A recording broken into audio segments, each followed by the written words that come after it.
40 chess. Yeah. 40 chess. 40 chess. Let's get it. Yo, is that T-Dog? 40 chess. 40 chess. Hey. 40 chess. This a trade show. Patreon where the trades go. Tap in and watch. That's what you came for. Ain't gotta say my name. They know my name, bro. What's good, man? We got McNutted in ATM. Always start off the show with a trade from them. You should always make sure that your trade is in. Patreon, why not be a Patreon? Know you wish you could spend every day with them. Tap in and say what you gon' say with them. South Harmon can fill up a stadium. Next time you log in, make sure that you bring a friend. We about to kick off, let the day begin. Go follow the socials. 40 Chess FF is posted. If your trade is an F, you get roasted. Go like and subscribe for the crew.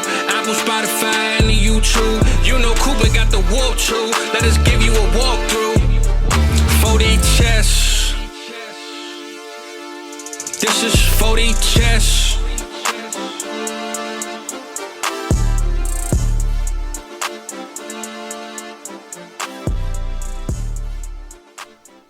What's good, everybody? Welcome back into the 40 Chess Dynasty Football Podcast. Thank you so much for joining us, especially if you're a patron joining the live stream. Really appreciate you. Love to do the interaction, and a nice little perk of being a member of the Patreon. So patreon.com/South Harmon if you want to get in the door.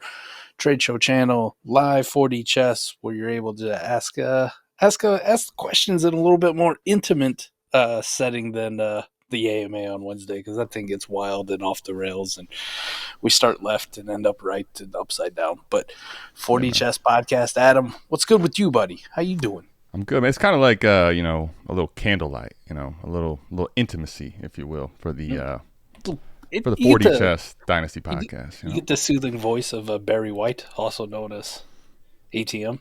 Listen, it's one of the things I'm good at, although it had nothing to do with me. I just naturally had it. I can give you that.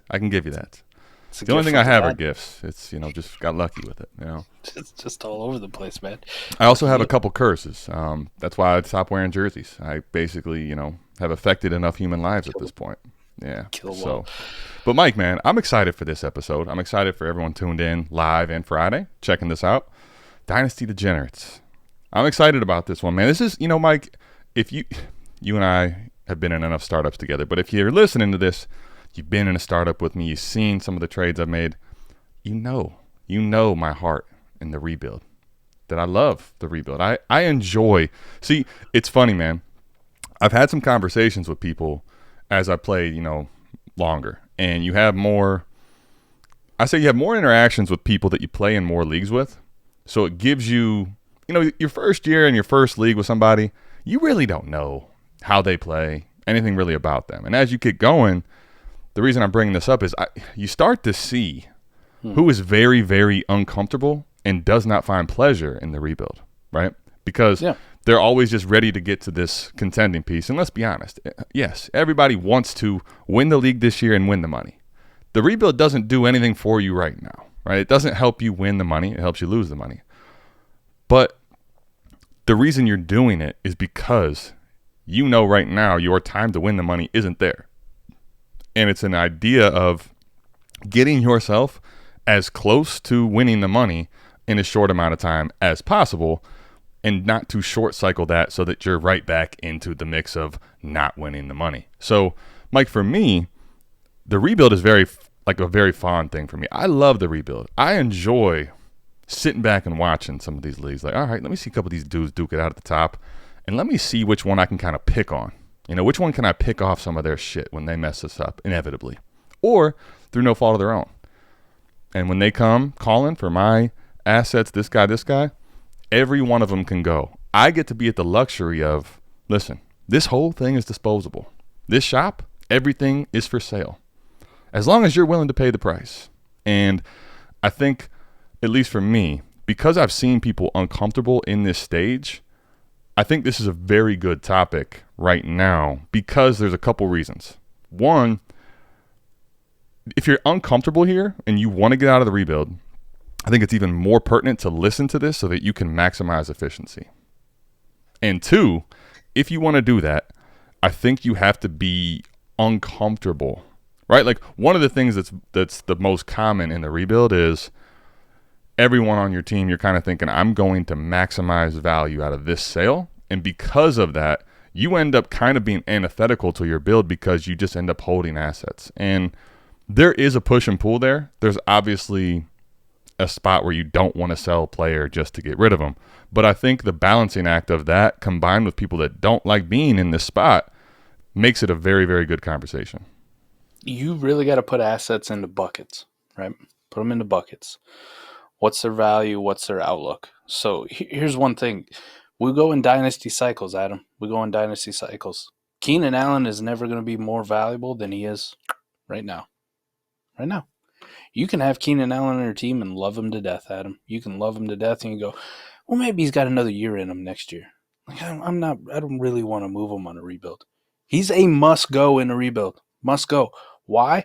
Because even if you do like him, go buy him back in May, June, July, when people hate him because he's old, he's crusty. And we go, oh, gross. I want that rookie who was the 203. I want that rookie wide receiver. I want that dude. I don't want Keenan Allen. I want Jalen Hyatt before he's even drafted. Boom. That's where it is. We are in the dynasty cycle right now of aging vets being at their peak, period. Now, what's the downside with a lot of these assets that people are holding and trying to maximize value at them? Can go in a minute. It's done. It's over with. Cam Akers, right? Cam Akers still had some value a week ago.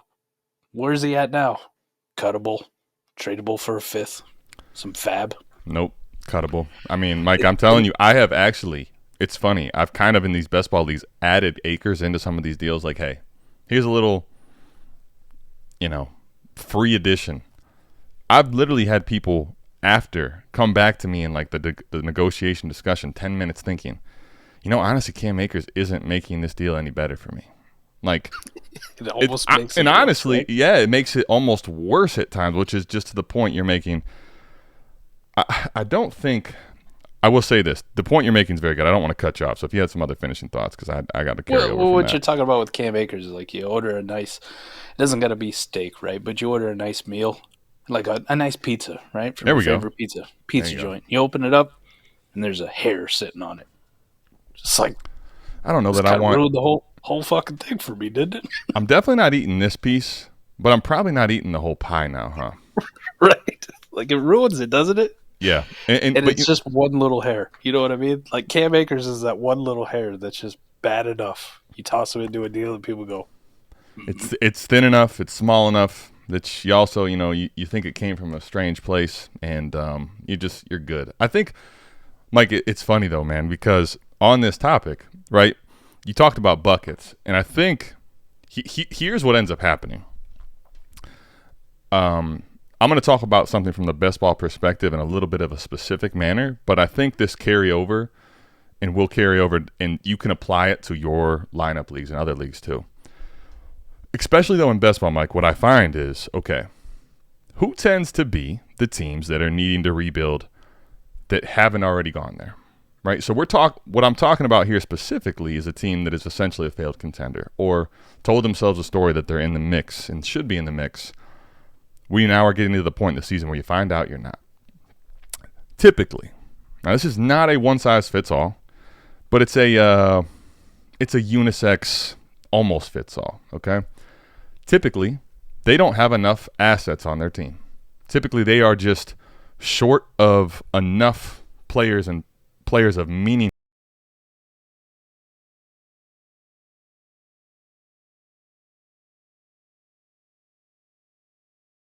Out of lineup leagues, especially as you get longer starting lineups.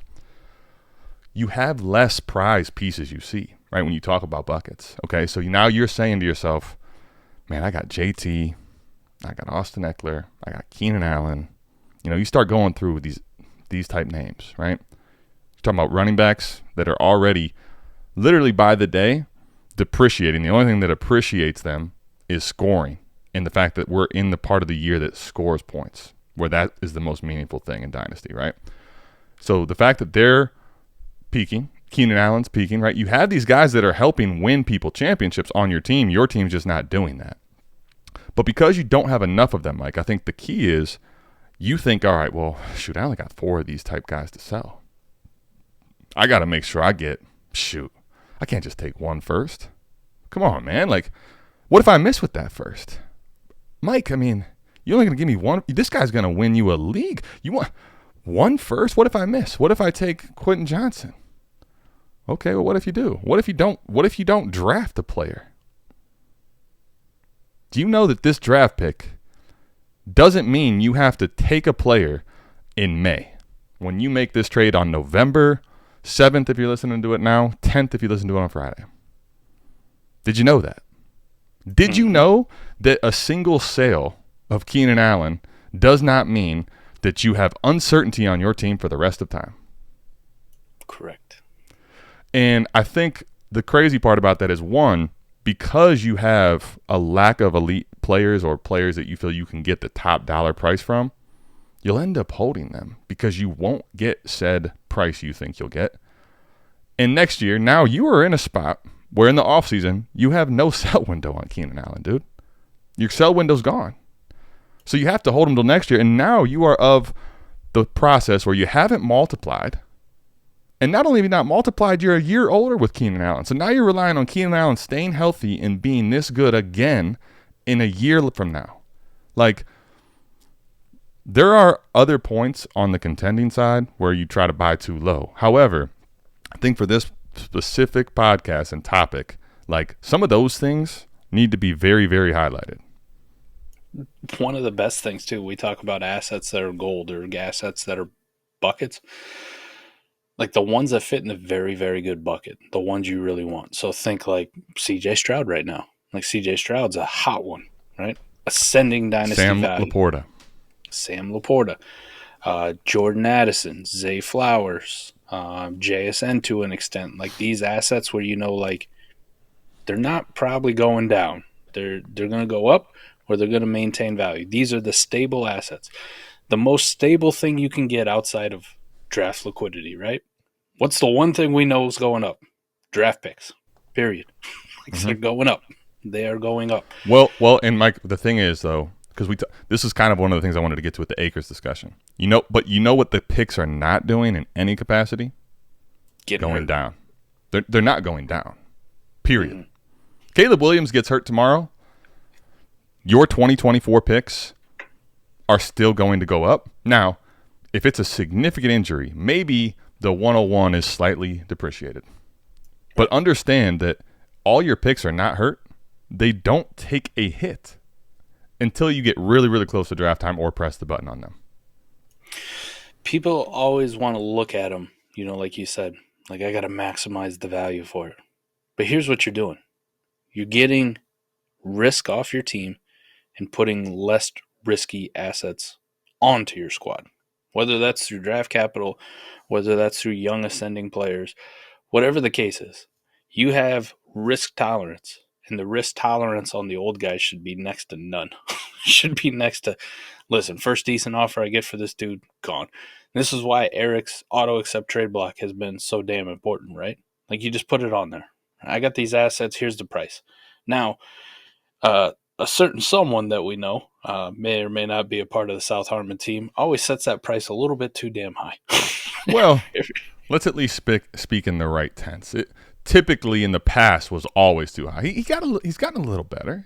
He still needs to, you know, I would say do some assessing, but you know, it's at least moving in the right direction, Mike. I want to get off. So let's talk about it. Let's start at the quarterback spot. Like these are assets where if you don't want to move them off your team on a rebuild, by all means, you don't have to. Okay, they're pretty safe, right? Quarterbacks in Superflex leagues, lineup, best ball, etc. Right? Mahomes, Hurts, Allen, Burrow, Jackson, Herbert, C.J. Stroud, Trevor Lawrence, Anthony Richardson, Tua, Kyler, Bryce Young. Probably end a list, right? I mean, I would say for me it would be that. You could make your debates, but that's where I'll cut it, yeah. I mean, maybe you make a case for a Dak or a Deshaun Watson or whatever, but not really for me. Like, I'm good. These guys could change overnight. We've seen worse with the quarterback spot, right? Yeah, I mean, absolutely. Running backs. Going to be a very, very short list, Adam. Very short list. Well, let's see how long or short we can make it. Bijan, Breece Hall, Jahmyr Gibbs. Let me before we do any discussing, can we clarify what we're grouping real quick? Assets that you don't have to move, right? You don't have to. You should be looking, but you don't have to. Okay, and so for this, because it was worded with that, especially, and I knew that's what it was. I just wanted to make sure, because if it was going to be any different type of wording, I personally will put these guys in there. Now, to your point, if it's not have to move, I'm 100% with you. These guys, you don't have to move. And what I mean by that is if for whatever reason you're unable to sell, it's not like this is not going to really be extremely detrimental to your rebuild. The one thing I will say about them, okay, because I just want to this specific position for me, Mike, and you talked about this. Your wording is so good here. The tolerance of players for me, Mike, on rebuilds, my tolerance on running backs is at literally 0. Like if you had the toggler, I'm at the far left. There's no way to take it down. It is at 0 because here's the thing. Running backs in particular. So, for example, you talk about C.J. Stroud. You talk about some of these elite quarterbacks. You talk about some of these elite receivers. The reason I can tolerate that is because the market is not so devastating to them as assets in the time sense, okay? Because we value these elite quarterbacks like they're going to be around for the rest of our lives. We value these wide receivers the same way. These running backs, Mike, rest of our lives, by the next time I open a can of pop, by the next time I have a water, these guys could go to nothing. Now, those ones specifically, they're not going to go to nothing. But, Mike, for example, and I think this is one of the – when I ask myself the question, I'm sorry to kind of hijack this thing because we need to get through this, but when I'm talking running back specifically, I think it's a good conversation. I ask myself a question when I'm dealing away players, and the question always is, if they get hurt, what happens? When you have a guy like Bijan get hurt, you've seen with Breece Hall, he will retain value because it's Bijan Robinson. Jahmyr Gibbs, I don't necessarily know that it will stay the same, but he's still going to be valued as a top 12 running back-ish. You know, he's that good. But Breece and Bijan, now Breece, if he were to get hurt again, I think you'd see a further ding. But the point is, I've at least seen with like Breece Hall, and I know the asset of Bijan has some retention. However, what's certain?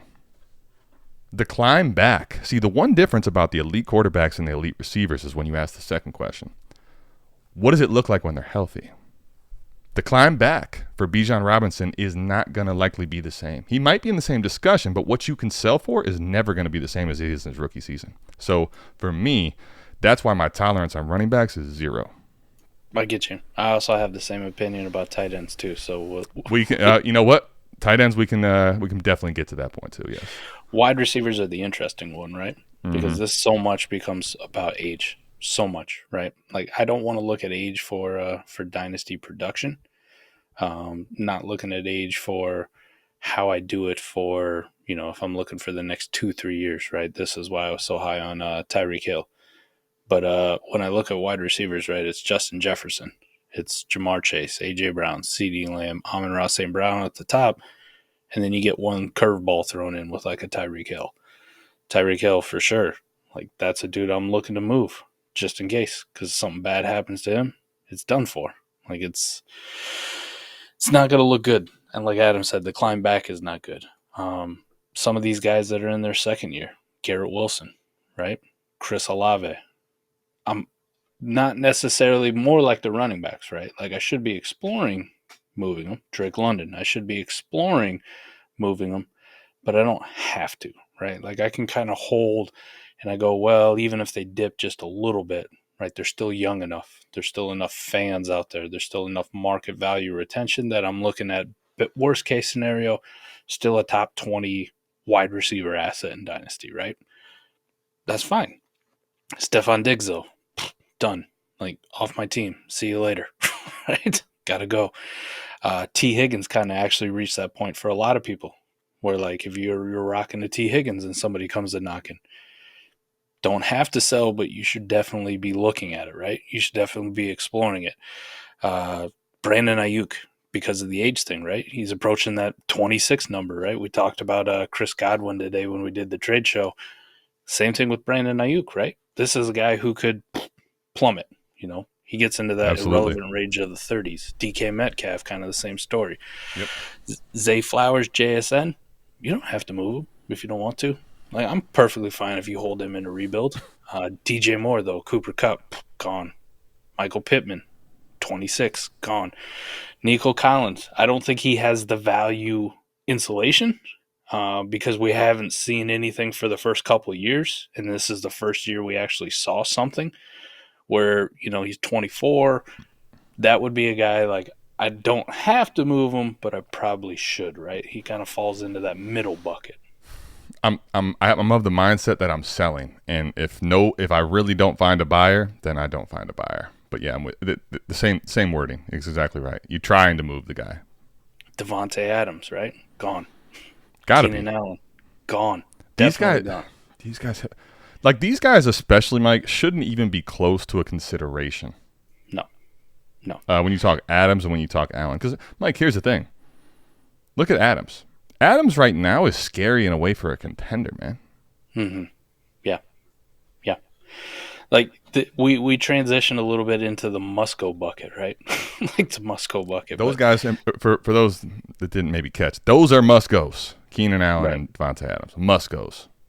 And I'm only at wide receiver 25, right, on Keep Trade Cut rankings. How about tight ends? Is there any tight ends where you put in the safe category where I should explore moving them, but I don't really have to if I don't want to? You know what I mean? Like if I'm not getting full price, then piss off. I mean, I would say in general, Mike, when I talk about the tight end position, it's really of one that I'm trying to move everyone, frankly. I'm with you there too. I will say the exception for me is going to be if there is an exception, if no one's actually willing to pay something real for Kelce, because he's always worth more to a contender than a rebuilder. So, for example, if you're not in a nuke rebuild, you tell me you're going to be around next year, and you're not getting, I'd say, in the range of a first type player. Like if people are trying to nickel and dime you for a guy like Kelce, I'm telling them piss off because it's Travis Kelce, right? I'm with you. I'd make the exception there, right, with Travis Kelce, but I'd make the exception a lot lower than what people perceive his market value to be. Right. I think my bottom line is you send me any first for him, we're having a real discussion, right? Like, correct. I'm going to try to milk you for more, obviously, but I'm not killing the deal because I think you insulted me with a first. If you're the only person who's offered me a first and nobody else wants to throw me shit, Travis Kelce is yours. Enjoy. I think the main thing, though, when we have this conversation just now with Kelce, and this I think is going to apply to anybody that's not a true must-go, okay? I think the main thing after you establish that you want to move, when possible, is now setting the price at a place where here's the key. If I'm going to be honest about the fine line of the key, it's understanding market value on a player and then setting it just below that threshold, frankly. Because it needs to be palatable to where Mike, when you go to buy anything, unless you're some, just outrageously rich person that doesn't have the average American mindset, let's say, what are you looking for? Some sort of a savings, some sort of a discount, free shipping at minimum, something. You want something. As buyers in this country, we love to consume. We absolutely love to consume. But you know what we don't like to do, most of us? Buy what says the full sticker price on everything. Even if Amazon is going to mark up their Prime Day deals, but sell them as a sale. We still jump all over that shit, don't we? Mike, put on one of those deals for Amazon Prime Day that it's this is a limited deal. They're only going to sell this many of them. All of a sudden, them deals are going to go a little quicker. And the point I'm making, though, as a guy that has been in sales for a long time, you have to make it where they feel the need to get this at this price, right? You have to when you try to make a sale, you have to make like the other person feel like they need it. And one of the ways they feel like they don't need it is, oh my gosh, you see this price? I don't need that. I am good on that, man. You can have it. I'll find something else. I got a bunch of stores to shop at. So I think understanding market is so big in a lot of ways. But when you set that price on guys that are needing to go, understanding, set it just below the threshold where you're getting the value you need out of it, but you're not scaring away buyers. I like that. I think some people might push back a little bit, and I can acknowledge the fact that maybe like Sam LaPorta, Kyle Pitts, or Dalton Kincaid don't necessarily have to go. But I'm kind of with you on a running back discussion where even though those guys have youth, the tight end is just generally kind of an unimportant position across most leagues. And, you know, if I look at worst case scenario for some of these guys, I'm like, man, if they had a catastrophic injury, do they have the value bounce back? No, not any more than, like a David Njoku would have, right? Not any more than a Pat Freiermuth who missed most of this season so far. And when he was playing, didn't really do shit.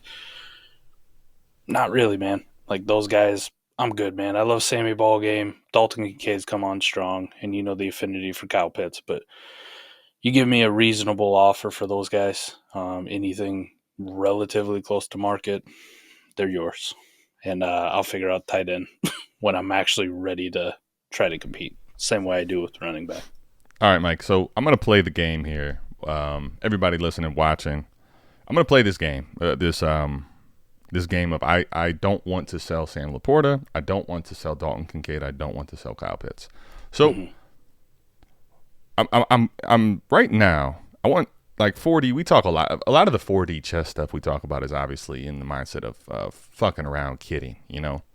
But there are some points where, like, I want to change the way you view things. I want you to really think and change your mindset on stuff. And I think this one is going to be one of them as a total package of the podcast. So, Mike, let's play this game. All right, so you want to keep Sam LaPorta. You want to keep whichever one of these guys. Why would you want to do that? Just like, let's go down this lane here. I think the first answer you'll get from a lot of people would be they're young, right? Okay. They're rookies, right? Or in case of Kyle Pitts, right? Third year, elite prospect, highest drafted tight end we've ever seen, right? Great rookie year, all that. We're an Arthur Smith firing away from him being relevant again, right? And possibly being that tight end 1 overall game changer, warp god, the whole work, right? Yeah. There's your 4 argument. Right? That's best case scenario, right? That's the rosiest. Yeah, and I think, okay, so I'm going to take it a step further because I think you're correct. The next and the reason you don't want to detach yourself now is because you say, well, hold on. Now I got to make a pick or do something else and find this is a guy that's secure and could be a difference maker at the position that I can just hold and stay here with, right? So that'll be part of the story you tell yourself. And I think, all right, I'm going to do my best here to give you guys a mindset shift of why, in my opinion, 1, this is not the correct way to look at it, and 2, where you might be missing benefits by doing it this way, okay? So, Mike, let's just talk about the tight end position, all right? And Sam LaPorta right now is keep, trade, cut, tight end 1. Mm-hmm. A lot of people in certain leagues may still have Travis Kelce as their 1, okay? But here's what I'm going to tell you right now. Because of the market of Sam LaPorta, why in the world would you not sell a guy that cannot go up any higher in a dynasty league? The answer should be kind of to the second question, like the second part of the statement. If you have the reason you won't sell Patrick Mahomes or one of those guys is because they are at the premier position that is possibly unlikely to be just replicated anywhere, right? You tell me Patrick Mahomes is so damn good, I'm just going to hold that asset. I'm going to try to flip other things. Okay, we can have the conversation. Like, I'm not going to say it's what I do, but I can tell you that I can have that conversation and you make a point. Sam LaPorta does not play the position that is the premier position in Dynasty. And he's at peak. Why on earth are we not trading this asset, period? Especially on a rebuild. The whole idea in a rebuild is what? Like, I think people kind of find a way to look at their lineup and their players, and they see Sam LaPorta. They see, oh, this guy. The whole idea here is you're not playing the same game everybody else is playing. You're not playing to win. All you're doing is trying to play to lose. You're literally flipping assets over and over and over. You're trying to make as many sales as possible to make this pile of dynasty goodness more. Sam LaPorta is a must sell for me on a rebuild. Period. I was just looking. So Keep Trade Cut. Shout out to them. They did add tight end premium. They did. To their rankings. A little purple button, man. Right. And did you see that you could do it multiple times? You know what I mean? And they list it, right? All the way. Single plus, half PPR bonus, your traditional tight end premium, right? They give you up to 3 pluses, I think it is. 2 pluses is start 2 tight ends, or maybe in a really high premium, maybe your 0.75, your full point, or like the way I look at it, 2.75. The way I look at it is right. The first plus is kind of like it's a premium that may not mean much. The 2 pluses to me is now we're in this higher tight end premium and possibly a 2 tight end. I think the third for me, the way I would view that is now we're in a 2 tight end premium league. 2 tight end premium league, right? In 2 tight end premium league, Sam LaPorta is the 10th overall asset on Keep Trade Cut. Think about that. Why the fuck would I hold him? Why? I can get CJ Stroud basically straight up for Sam LaPorta because it's a start 2 tight end league with the tight end premium. By all means, Adam, I did a startup tomorrow with the patrons. We put them in here. I make it 2 tight end league. I give you a 0.75 bonus for your tight end premium in best ball. How many people take Sam LaPorta in round 1? I would hope not. I would hope not anybody. I would hope it would be 0. Now, the reason I say that, I'm not guaranteeing anything, Mike. I'm not guaranteeing shit. What I'll say is this, though. But if you think about it, okay? And because that's why, for me, Mike, if you start really thinking about that lens of it, okay, I'm trying to just continue to multiply the pool I have of dynasty goodness, dynasty value, whatever you want to call it. Yes. Sam LaPorta is a luxury position that's at peak. There's just principles. That is principle 101, got to go. I can replace, like, even in 2 tight end premium, I can replace Sam LaPorta later.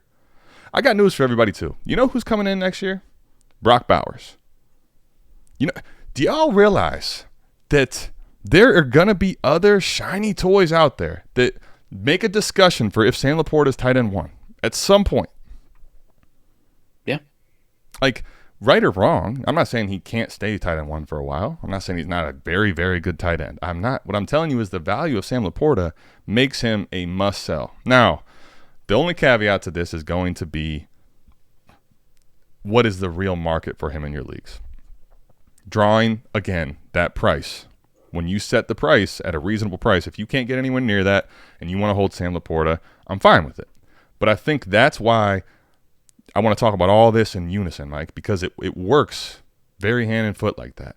If you set a really reasonable price given markets for this type of a league, you should be able to sell. And if you can't, and if it's nowhere near that, and you set a reasonable price, not an unreasonable price, I can say, okay, you got to hold Sam LaPorta then.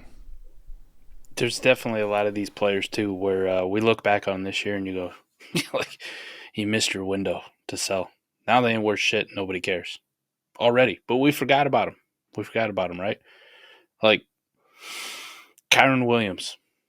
Now, he may do something when he comes back, and he may be that guy. But if you were holding him 2-3 weeks ago, why? If you were rebuilding. And now you have no choice but to hold because you're selling it. Gosh, you're selling it pennies now again, right? I mean, what was the point? Raheem Mostert, remember when I'm talking him up about how great the warp number is? And like, geez, you might want to do something crazy. I'll answer this one. Because there was somebody that said maybe the move was make a first. And when no one would give him a first, that's why they had to hold. But no, I mean, seriously, those are the type of players that got to go. I mean, Kyron Williams, I'll talk to you about go back and look, buying Kyron on a contender, buying Mostert on a contender, Mike will talk about. But nowhere ever did we say these are guys you should be keeping on a rebuild, ever. Never happened. You shouldn't have been holding out for full value. Right? Like, you shouldn't have been that person. Now, I'm going to answer real quick. Fizzle has a question here that's a good one, I think. What's worse, running back or tight end? It's easily running back for me. And I'll say the reason why. it kind of depends on where they fall, like how high they get up the pendulum. But like for Sam LaPorta, if you just think about him, right? The one thing about him is his downside. Like, look at Kyle Pitts. Kyle Pitts hasn't done shit in going to be 2 years. He's tight end 6, man. You know how far these running backs go down from running back 1? Yeah, they tank. They'll go hard. I mean, so I'll say it's running back. Now, they're both, I think, for me, categorized as a luxury position or a non-essential position to have in Dynasty, and both of them I'm just looking to move. So I would say for me, it's going to be tight end. I get what you're saying, though, with the running backs, right? Like, the tight ends don't fall down so much.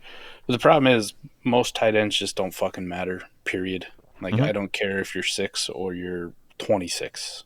You're basically the same dude, right? So those are easily replaceable in just about any league format, right? Outside of just a handful of tight ends, the Travis Kelce's of the world, Mark Andrews, end of list, man. Sam LaPorta's been playing really well this year. If you want to throw him in there, TJ Hawkinson as well, that's fine. But the rest of them, the Dallas Goederts, the Pat Freiermuths, the Njokus, the Kyle Pittses, they're really no different than a fucking Dalton Schultz from, you wouldn't know the difference. They're easily replaceable. Now, running backs, yes, they can just completely fall off a map and become absolutely just trash and worthless in an instant. Cam Akers, J.K. Dobbins, right? But more of them who miss out on the injury bug are lucky enough to not suffer a catastrophic injury, even as they age. At least difference maker wise in the league, they're still meaningful, right? See Alvin Kamara, see Christian McCaffrey, see some of these, Travis Etienne, he's going into his 3rd year officially, right? Like, some of these guys still maintain some difference maker ability at the running back spot as long as they don't suffer these catastrophic injuries, or multiple in the case of J.K. Dobbins and Cam Akers, where they just go to 0 or are old and suffer a catastrophic injury like Nick Chubb. So I would say it's probably riskier with the running backs, but the payoff, if I'm right or I get the right one or I get lucky, is much more than if I get lucky at a tight end, right? If I get lucky on a Dallas Goedert, who gives a shit? No one cares. Well, I was going to say, I think at least it sounds to me like we're speaking from different lenses here, because for me, I'm answering the question with the mindset of like the rebuilding podcast where we're talking about. So it's like on the rebuilding side, I know that this asset that's up high at running back has a fuck ton to fall. So for me, I want to get off of floor. Yeah, right. I want to get off of those assets quicker. Yeah. Not that I don't want. That's a good way to look at it. Yeah. So and I think you're talking, and I'm not going to disagree with what you're speaking from, of the lens of if I'm contending, which one would I rather have, and it's definitely running back than tight end. So I agree with, I think, the points you make. I just think that we're talking like you're talking more on the contending side, I'm talking more on the rebuilding side. Maybe I'm wrong on that, but because a lot of the points you make are stellar, it's just on the rebuilding side, I don't necessarily care if how good a guy can score points. Other than I don't want too many of them because I want to get 101 or 102. Right. Right. You want to get off them. Yeah. Yeah. I think you're right in that sense. Right. If I'm just looking at it from a rebuilding lens, these running backs got to go. Yeah. Yep. They're going to be a priority to get off my team. But there's also players at other positions that are going to be priorities to get off my team. Big time. And Big time. Speaking about it, and here we're going to go again. The knives are going to come out. But Brock Purdy, remember when he was up at QB1 territory? Let's do this. Because I want to get to this Brock Purdy thing. All right, so let's go. I think we talked through each one of the positions. So let's do this now. Go back through in a specific manner of quarterbacks and running backs and tight ends and wide receivers or vice versa. And we'll get out of here on that note, because I think now bringing the players in is going to be awesome. So let's talk with quarterback. We can start with Brock Purdy. You want to go with a bang? Let's do Brock Purdy. These are going to fall into these. I'm going to list off assets that need to go. There's no question about it, right? You should be looking to move them, getting whatever you really can out of them, right? Like you want to maximize value all the time. I get it, but like you said, Adam, set a price that's at market and then just go lower. Right? Just go lower. Make a discount, make a deal. Brock Purdy's one of them, right? When he was up at QB 12 a couple of weeks ago, it was your prime time. It's your prime time. Any first for Brock Purdy, he's yours. Take him. Now good luck with you. I don't care that he's young. Here's a guy who is Mr. Irrelevant, right? And in a place where they have cycled through quarterbacks and just chewed them up and spit them out. So what lent you to believe that this was going to be a long-term answer? And then you see after 3 horrible games in a row, all of a sudden it's not so shiny, it's not so rosy, right? Well, you're like, damn, that first would have been real nice, wouldn't it? Yeah, I think too, it's interesting. Timing is what it is with, but concurring things at the same time for me, Mike. It's very interesting and telling. And I've had I'll say animated debates with people about certain quarterbacks, and Jimmy Garoppolo was one for a long time. And the biggest and stupidest part about this argument that would end up making it a stalemate or someone just won't see reason is he wins games. Well, he's only ever started and played games, in a rare exception, for a few games with the greatest coach of all time. And then he's, played with the best system that has quarterbacks. And we've seen guys that come in for him still win games outside of the 1 year where they had just a complete hodgepodge pile of dog shit, right? Yeah. Now, think about this, though. In the same time frame that this is happening, where people are maybe seeing some of the downside, because that's honestly the first time you've seen downside with Brock Purdy. Like, he's had a great start to his career because the system is great, right? Now you're seeing some of these bad, and at the same time, you're seeing how hot dog water Jimmy G is outside of that system. Yeah. And how quickly he went to the wayside. And I think, like, it's a simultaneous timing thing where I'm like, that should almost bake in what you think of players. And I guess the interesting part is this, and I don't think people still pay enough attention to this or care about this, but they should. Let's talk about Trey Lance now in a simultaneous fashion. Trey Lance is, at this point, Mike, I have a hard time adding him into deals that make him enough of a plus that I should even move him. He's that lowly valued in Dynasty, right? Right.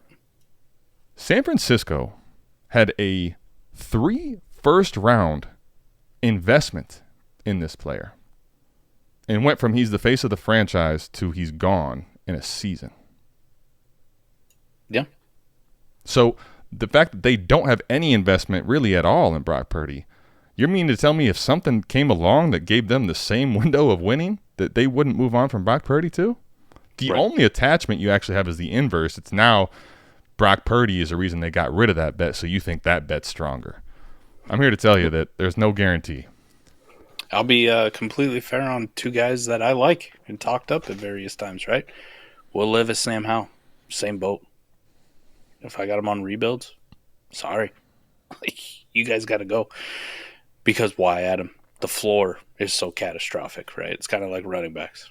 Right? These guys could be Trey Lance. These guys could be Carson Wentz. They could be any of these other quarterbacks that we make fun of, right? Daniel Jones, right? Like where Daniel Jones is now fallen to. Zach Wilson, right? The floor, we see it now. And if you're holding that kind of asset on a rebuilder, like because you like the youth or whatever, if they actually are worth something tangible, they're not worth like what a Trey Lance is worth now, where, Jesus, you might be lucky to get a third for the guy. Like you're telling me 2 seconds, a second and a third, a second and a couple thirds, a second and a throw-in piece. That might be a wide receiver that hadn't done shit this year, right? Might be Quentin Johnston, right? Might be a guy who ain't doing shit. I would rather hold a Quentin Johnston on my team and hope to God that by the end of the year, maybe he has 3 or 4 games where he actually shows something. And if he doesn't, who gives a shit? Because if this quarterback goes to 0, I ain't getting anything. Right? No one cares. Yeah, I can see it. I'm with you. Jordan Love, Kenny Pickett, Mac Jones, Baker Mayfield, Derek Carr, Russell Wilson, Matt Stafford, Daniel Jones. All gone. All of them. That's in the must-sell bucket. Yeah, I mean, see, now here's the I would tell you this. Now, see this bucket here? This bucket right here should be lessons to people as to why we create the must-go bucket, frankly, for me. Mm-hmm. You want to know why? Because they all showed you that you missed your fucking sell window, buddy. You are in recoupa mode. Recoupa mode. Because here's the thing.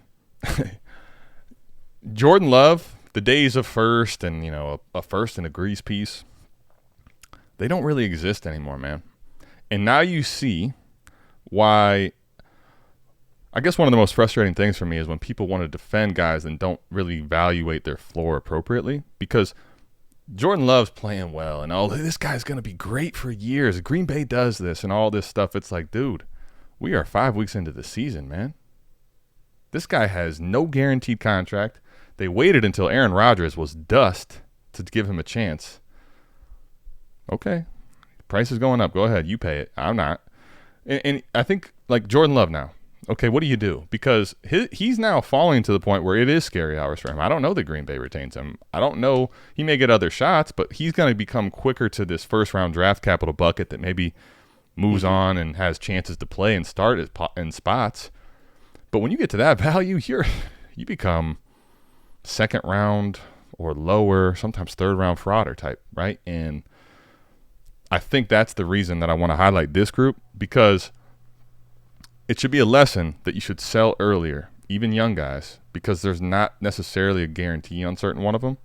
And I'm always trying to re-roll in Dynasty as a rebuilder closer to the liquidity, closer to the youth air movement, right? There's a lot more air that they can have on the field and time for you to air and get off of the asset. The more set in stone it becomes, the worse it is. So right now, like, is Kenny Pickett a must sell for me? Yes and no. Yes, because I need to sell this asset, but it's no because I don't, Mike, in a lot of these leagues, I don't see Kenny Pickett go anywhere near a first. I'm not saying you even have to get a first, but I don't even see people sending, like, I think some people say they won't even know if they want to send a second. Well, if you don't want to send me a second, I'm keeping my freaking Kenny Pickett till he dies. That's fair. That's fair, because he is a quarterback. Right, and that's where I think this group here, it's a must sell given what the given a realistic, appropriate price, and like, I think they're more so for me, depending on the prospect or the player, like, you may have missed your sell window, but you better be really on the ball, because if another one comes, if a window comes, they got to go, because you already seen the value loss that you gave up. I get you.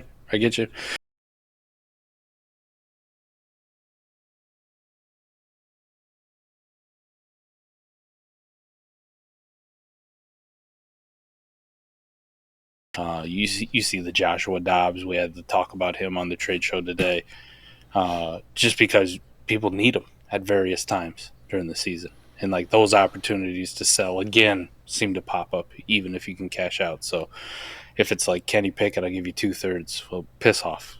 Right? Worst case, Kenny gets fucking benched. He's a backup for somebody next year. The starter goes down. And for 7 weeks, Kenny Pickett's starting, and people know it. Like, I could get 2/3 out of Kenny Pickett then too, boys. I also think, like, we have to keep certain things in mind for certain quarterbacks. Okay, like Jordan Love, there's a real scenario where he's not a starter next year, right? Yes.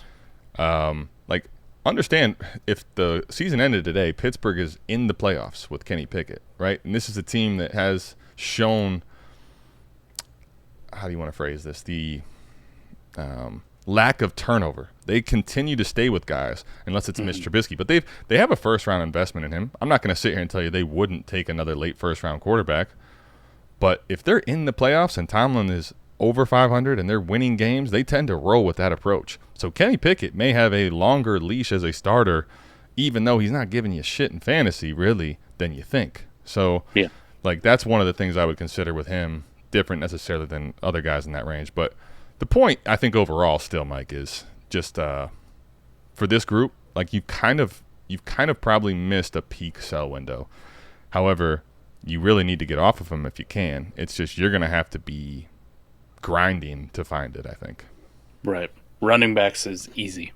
Right? Yes. Running backs is easy. See ya. Bye. So let's use an example like James Conner. You're rebuilding, or you're tearing it down. You're a failed contender. What are you taking for James Conner? Bottom dollar. Nothing. He's already gone.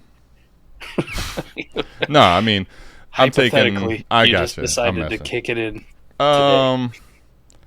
Someone sends me a second, dude. He's gone. He's probably not getting that though. 2/3. Probably. Yeah. Go ahead. Would you be okay with like a third and Kendre Miller? Yeah, I think one thing I will caution people on, though, okay? And then you sell a Kendre the first time he does anything.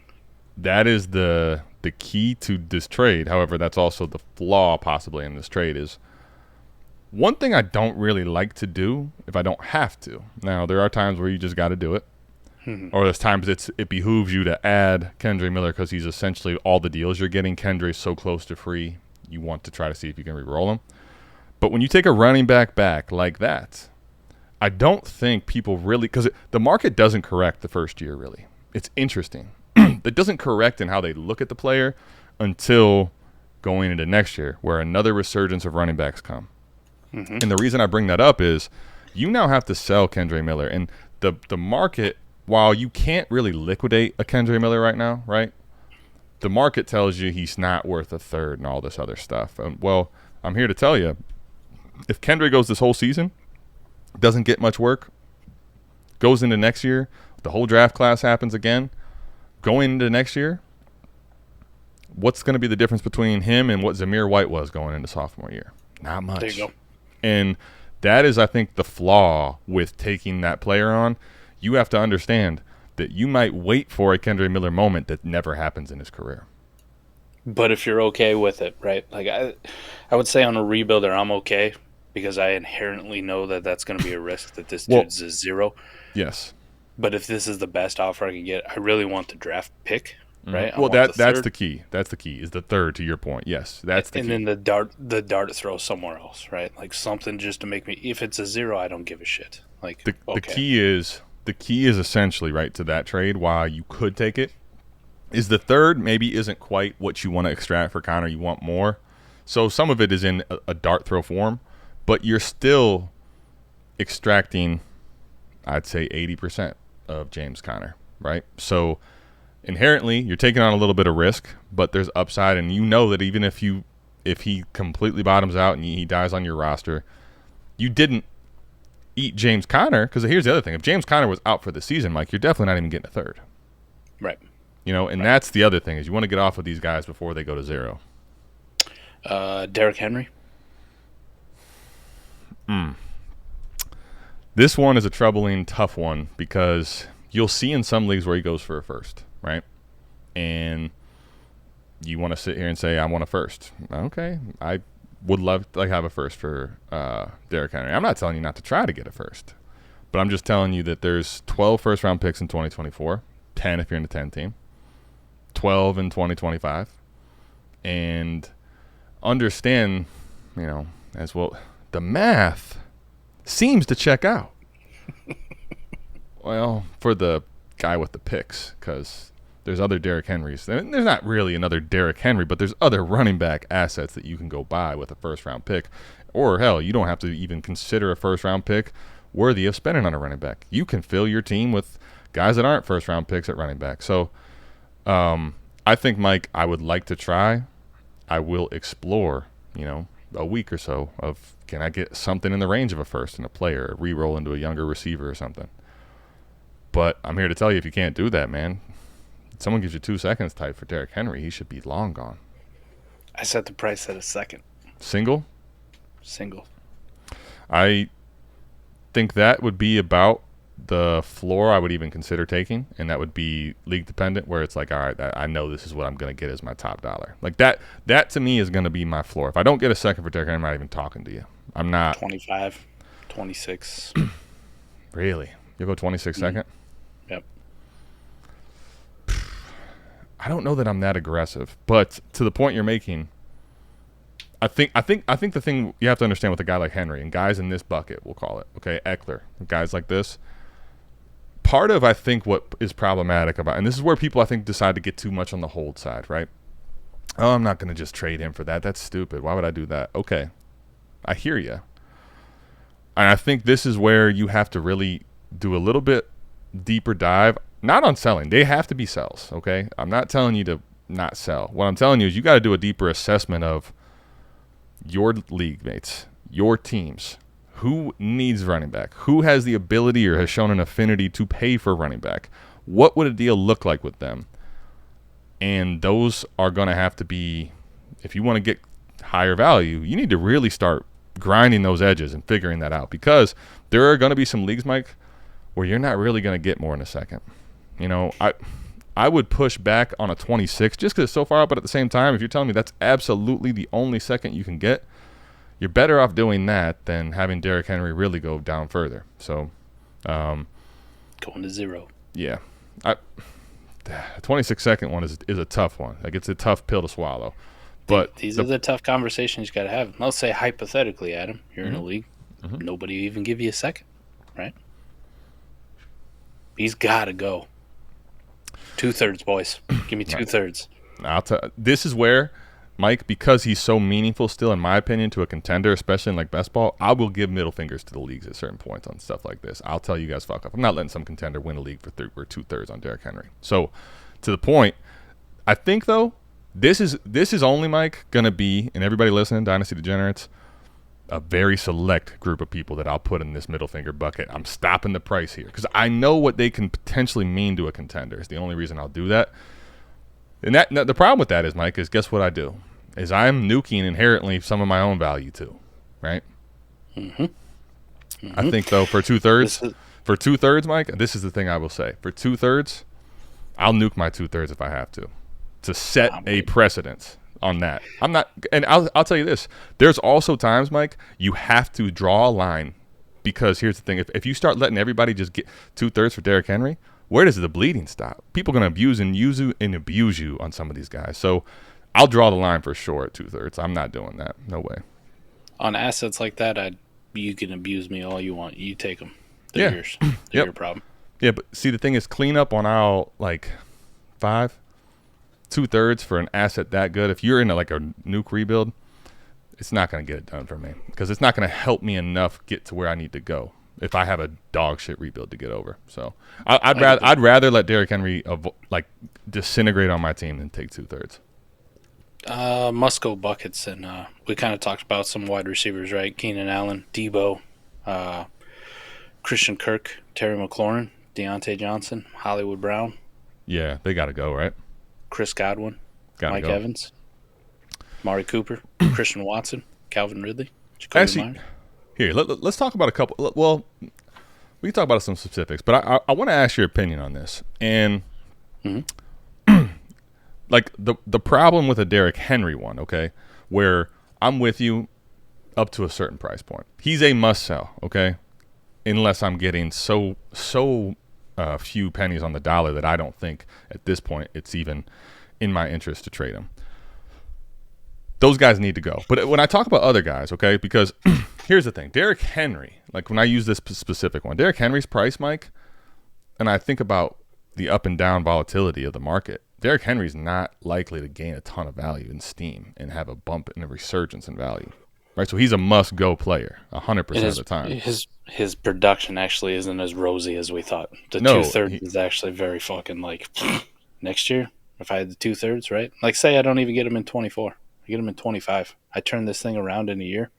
Next year, 24, I'm going, man, there's a Kyron Williams situation happening right now. Fucking glad I got them 2/3 for Derrick Henry. He's doing nothing. This guy's producing, and I could buy him for the same thing, right? Just the next year, when I'm ready and actually want the points. That's why I mean, especially with running backs like Derrick Henry, Aaron Jones, those guys in that range, I'm good if this is the best I can do. I really can. I don't care if it helps somebody win the league. I'm thinking about what I'm doing next year. I'm thinking what I'm doing in 2025. Well, for sure, and you should be. However, to me, the reason I say that is I know, I just know, Mike, the Derrick Henry name in a 12-team league, I can sell for a second. You can sell for a 2026 second somewhere. Someone will pay you a second for Derrick Henry when it's time to push the chips in. So for me, in market sentiments, I'm drawing the line at the 2/3 range. Now, that would be different for every player. There's obviously going to be points where I'm saying, no, man, this is where I draw the line. There's always going to be a line I will draw on every player, unless they're just complete garbage.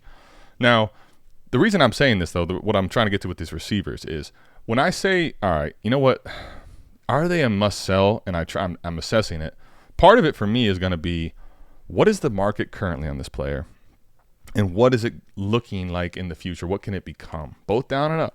And like an interesting one to me right now is Chris Godwin, because he's in this bucket now where you're seeing with him. I've talked about this at length before. When receivers get around 26 in age, definitely as they get older from that point, you're no longer given this air time, right? This you're building up. Like JSN, man. JSN has not done a lot for your teams. People are very bullish on his future. Like the future topic is out of the window for guys like Chris Godwin. So because of that, and when he's not playing well this year, like I'm seeing, like Chris Godwin is one, I'm not even saying he's not a must sell, but like the market now on him has dipped to the point where I think it's at least worth discussing based on what the price would be if I need to sell Chris Godwin or not. And there could be some value resurgence because you do see some guys in this range still pick up some value. So I think for me, most of the guys you mentioned there are in 100% the bucket that you say. There were some other guys I think that stuck out. Chris Godwin was another one. But there might be some guys in this range where you're saying, man, like what I'm seeing in my current league market in a trade, maybe it's actually not worth selling for that price on this specific player. Maybe there is a slight bump in value coming up again. But I think you need to have an honest discussion with yourself about what that value is for the players. Set a reasonable price, and if you're not getting that, then that's when you hold. You still should be looking to move Chris Godwin, though, is the thing. I'm not telling you just to hold Chris Godwin now. I'm just telling you it makes you have to have an honest conversation of what the price should be and can you get it. It feels like so long ago, but it was only 3 years ago. Chris Godwin was a top 5 wide receiver in dynasty value. People screaming wide receiver 1 at places, man. And Mike, here's the thing. It's funny. Been all downhill every single year since then. Going into the 2022 season, there was a lot of people that were angry with us. We had the Smitty versus Chris Godwin conversation, right? Mm-hmm. Getting buried in the offseason because, well, there's nothing even to show you for your work. It's just everyone's opinions. But then, like, Godwin had some moments. He was coming off the injury. There was reasons we were telling you to fade him at his price. Yep. Okay, then they have the quarterback change away from, the GOATs. And now, like, it hasn't really gone the greatest with Baker. I'm not saying he's could never have good games with Baker. He's shown some. He's just shown a much lower floor than I ever would have thought Chris Godwin has. So I think, Mike, the reason I'm bringing all that up is I think he fits a perfect discussion on this whole podcast. One, even young players on your rebuilders, they should be must-sells that are when they're peaking in value, man. Chris Godwin, think about that. Chris Godwin, everybody would have told you 3 years ago, you're an idiot if you sold Chris Godwin on a rebuild. He's a staple. He's a cornerstone asset. Yep. Okay, for how long? Yep. A year? Maybe? Yep. Mike, you know what? I'll let you have your cornerstone asset, okay? I will extract at wide receiver 3, 5, 7, 1 prices, right? Like, that's where on rebuilders, I think part of what I'm trying to explain is the mindset shift should always be to sell. People get too worried about, well, what am I going to do? How am I going to formulate my roster? You worry about that when you have a fucking heavy bag of shit to go buy what you want. When you accumulate enough dynasty value, now you worry about buying what you need to for your lineup. Now you go back to playing the contender game. Right now, I don't care who any of them are. Literally, not at all. I'm extracting value and keeping the value roll going. It's a snowball, man. I'm snowballing this value. I don't care if you see it in my lineup, on my bench, on my taxi, on my draft pick value. I'm extracting value.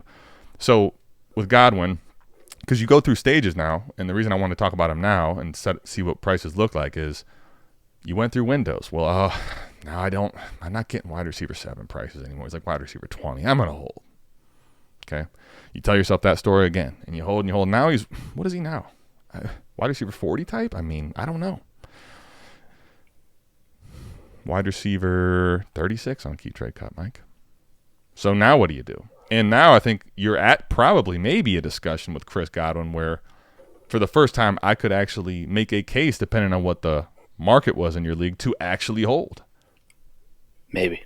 And I'm saying maybe because he was always a sell before that just because of his inherent value, right? He was never Justin Jefferson. He was never Jamar Chase. He was never even those guys, but that's a different conversation. Now he just falls in that range of wide receiver where it's like, realistically, in the 2024 draft class, 2025 draft class, could I replace them with a mid-round, second-round pick wide receiver? Yeah, production-wise, dynasty value. This guy might actually even shoot up way past where Chris Godwin is, right now, currently, as I'm selling off. So I think that's kind of why I just lend myself with Chris Godwin types. They are a wide receiver in a pretty flat tier. You give me a second and a plus, Chris Godwin is yours. Terry McLaurin, you give me a second and a plus, Terry McLaurin is yours. We're going to get the points off my team, help my draft picks, get some liquidity, and whatever the plus is, right? Dart to a wide receiver, third-round pick, because I think future 2026 second. Well, that's, I think, the conversation, because here's the thing. If I'm getting 2 seconds for Godwin, yes, here you go. Right. Because I think the plus is the big thing. Because, Mike, here's the thing. I'm probably – you can make a case, by the way. I'm not even going to say that you couldn't sell for a 24-second and just be like, listen, this is a part of my big process play to just re-roll everything. Right. If you want to do that, I'm okay. But I also, with him, would be not opposed to saying, single second, I'm going to hold. And the reason I'll say this, like, if you just think about 8 weeks in. I'm with you, because right? he's young enough, right, to stay within that flat tier for another year or two. And the other thing is with Chris Godwin, I still am of the mindset anyway. I think he's at least a talented enough player to where we might be looking at more of a valley in his production, right? And they're judged on their production, so if there is some market value production bump back at some point, you could sell the name again. So for me, I think the single second I might pass on. But like if you wanted to just sell for a second, that's the best you can get. I'm not even going to fight you. Now, last one I'm going to ask you, because sometimes trading for draft capital, which we talk about extensively, isn't available, right? Like some of your contenders are already leveraged, but maybe they got youthful pieces, exciting youthful pieces. How many of these turds are you willing to consolidate? And we'll talk about best ball leagues, because lineup like start 9, I don't know, 10 of them. You give me one really good asset, you could have all 10 of these, fucking James Connors and Derrick Henrys that I'm talking about here. Like, you take them all. Give me CJ Stroud, you know what I mean, in a start 9 lineup league. And then I'll take CJ Stroud and I'll down tier into something else. But how many of these guys in like a best ball league where we're always thinking about asset multiplication, we're thinking about multiple shots at the dartboard, right, in a best ball league. How many of these pieces, Adam, like would you take to go to, let's use CJ Stroud as an example. Okay. 4? So 5? I'm taking 4 of these guys to do like rephrase. I got a perfect trade. All right. Okay. One that sparked this whole thing where I was just like, we'll see if this actually gets done. I really want to see what somebody's opinion is in a best ball league, right? Yeah. I got CJ Stroud as a contender. Good contender piece, at least for this year. He's been fine. But if I could come off as CJ Stroud in a best ball league as a contender and get, use the dynasty value, right, to get old, shitty pieces no one wants, championship over long-term dynasty, right? Sure. And for a team that's rebuilding, I'm thinking, man, CJ Stroud would be a hell of an asset, because if we're doing a startup draft right now, kind of like you're doing in a rebuild, you're going, fuck, what did I, how many of these? And this is best ball, 12th, right? Yeah, best ball league. So James Conner, Gerald Everett, Baker Mayfield, Sam Howell, Gabe Davis. Have I hit too much yet? Is that asking for too much back for a CJ Stroud? I would say this. You're not asking too much. I'll say in dynasty value you're not asking too much. I think in best ball the problem is people probably are weary of sending, even though they're getting a great player. Like, can I afford to sell 8 of my? Like, here's the thing: we have these 30-man rosters, right? And if you look at a lot of them, people probably have 14 to 16 assets, even in this type of range you're talking about. So let's say you get CJ Stroud on a consolidation piece. Mike, you just named me 6 players, I think, right? Yeah. You got C.J. Stroud and 8 players and maybe not that many picks. Good luck, buddy. C.J. Stroud ain't carrying all that. That's where that trade, I love the process play. If you can get something like that done, it's such a weird one to talk about because you're like, listen, if you can build around C.J. Stroud, great, but what did it cost you? My camera's just set on freezing, so we might just be frozen today, buddy. It looks that way. If I were to ask you, though, on the other side of it, like what would you do it, right? If you were the rebuilder, right? Say you're the failed contender in best ball. Are you going to shop these guys around? Obviously, I would say first, you're going to shop them around and see if you can get any bites, right? See if you can load up on some of these seconds, right? See if that's a thing. Yeah. But let's say it's not. Nobody's giving you the seconds for fucking Baker Mayfield, and, they're not giving you 2 seconds for Sam Howell, and they're not giving you a second for James Conner, Right. They barely want to give you a third for Gerald Everett, right? It's like some of these throw-ins. If you're on the other side, you can't get this done. And everybody's lowballing the shit out of you, like with some of these other offers we had talked about. You know what I mean? But you need to rebuild. You need to tear this down in a best ball league. Are you going to one asset? Or are you holding them? Possibly. I mean, I think I would go to one asset if it made the most sense based on the offers I had on the table. Typically, I don't want to consolidate too much on a rebuild in best ball, as a whole, like just in general. But for a certain league or something, yeah, I may have to, Well, and think about it, it's a rebuild too. So at least when I look at it, I think I'm going to be more open to this. I'm going to look around and see if I have a couple teams that need to like throw in the towel, and I'll be a little bit more open to going to one asset, Adam. I think this is something that you can actually get done because of the simple fact, right?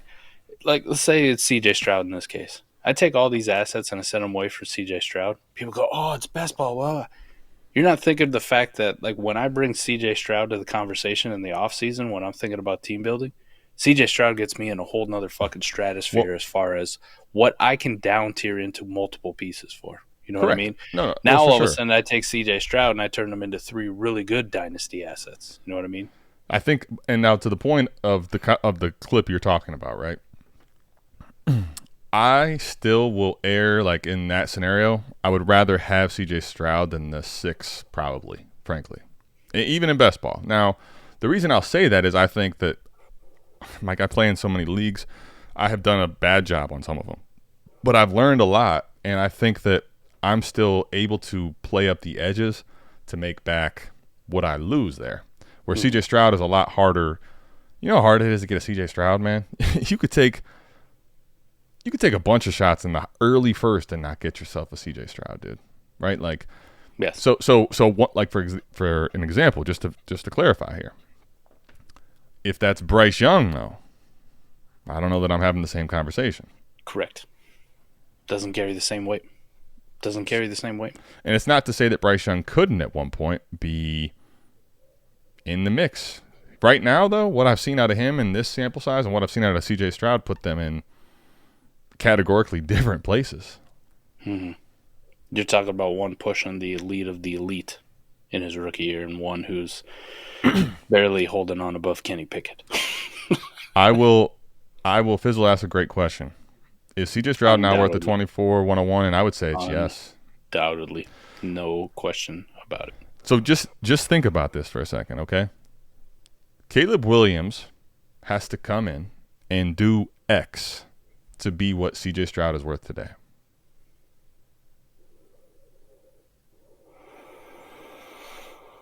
He's got to come out just about as hot as C.J. Stroud is.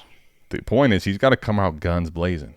And if I can have a secure, young, stud-looking quarterback that's shown me a very high ceiling in his rookie season, I'll just take that right now as opposed to waiting to see if Caleb Williams is going to do that. I'm with you. C.J. Stroud's definitely worth more than the 101. He's worth the 101 plus. Well, here's the thing. If I can send my 101 for C.J. Stroud, I'm doing it. There's no debate for me. Like any build. Even if I'm taking on points here. Dunsky. Even if somehow he's gonna get 40 points and I might end up winning that week because of it, I'll take C.J. Stroud. Yep, I'm with you. That's a good way to end it right there. C.J. Stroud's worth more than the 101. Hot take alert. Boop, boop. So, yeah, I mean, I don't know, Mike. At least for me, I try to give a lot of the processes that I think about in rebuilds. And I'll say this, I draw the line at 2/3 on a Derrick Henry piece. Mike and I will probably have some differences. You should have some differences, honestly, for yourself. Everybody should have differences at certain points of what a floor is for player X, okay? But that is not at all what I want you to highlight in the point of this podcast. You can have your draw line in the sand prices, and that's fine.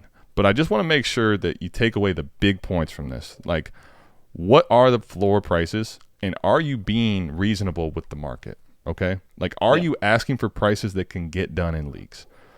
And I want you to be aggressive with the mindset of getting this thing started, getting the rebuild rolling, because the more draft liquidity you have, you may, if you haven't done it a lot, you may feel uncertain in the moment. What do I have here? All this.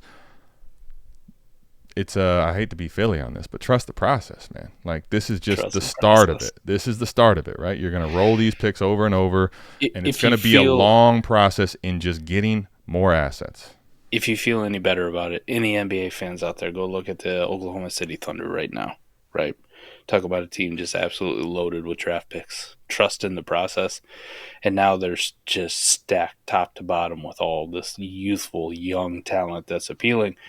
Doesn't mean that they got to keep it, right? They might use that to go trade for a couple superstars, right? Some max deal players, and all of a sudden you're talking about the next Golden State Warriors kind of little dynasty run going on. But how they do it? By saying, fuck it. We ain't winning shit with Kevin Durant. We ain't winning shit with Russell Westbrook. We ain't winning shit when we brought in Paul George.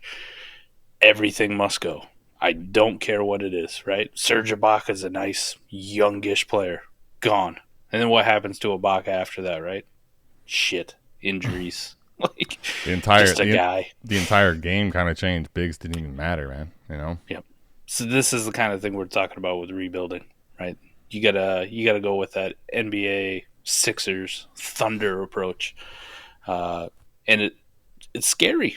It can be scary the first time you do it. I think, Adam, you and I have lived in it for so long. Like, that's actually a comfort zone now. Like, I agree. That's 100% correct. I think when you're used to playing on the contending side, and that's your position of comfort, of course it's going to be scary. You'd like to see in week 9, 10, 11, your teams are scoring points. You know what people don't like to see when they're used to that? A bunch of picks that aren't scoring anything. They're freaked out, man. You get freaked out. It's nice, though. It's nice. I really enjoy it. You should give it a try. I do, too. I like it a lot. I think it's and when you come out of one, see, if you do it the right way, and if you actually stick through it, man, there's a refreshing feeling that you can't replicate few places in life, man. Like, you come out of that rebuild you've been into a year or two, and you're looking at like, man, I have so much ability to go buy a lot of stuff and like make this team built my way now. It is a rewarding feeling, because if you do it the right way too, you're going to end up having leverage against a lot of these contenders that also don't want to rebuild.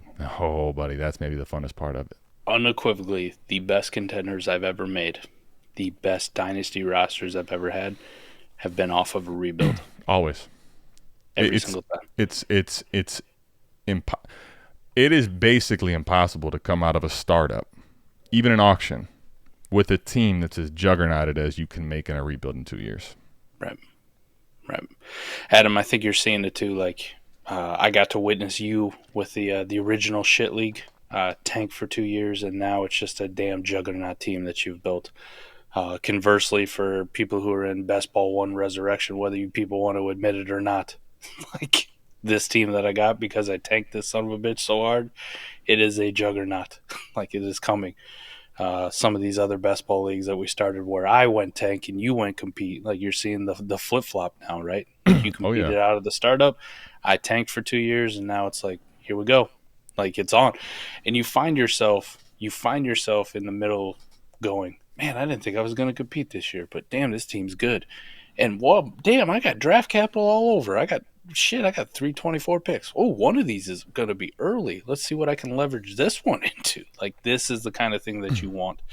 You want a roster that doesn't have holes. and you still got liquidity, and you just go, oh, well, I could pay a little bit above market to go get Tyreek Hill or Christian McCaffrey, or you know what, man? Let's do this too, because I think this is actually a podcast. So let's table this specific point for next week, because loved it.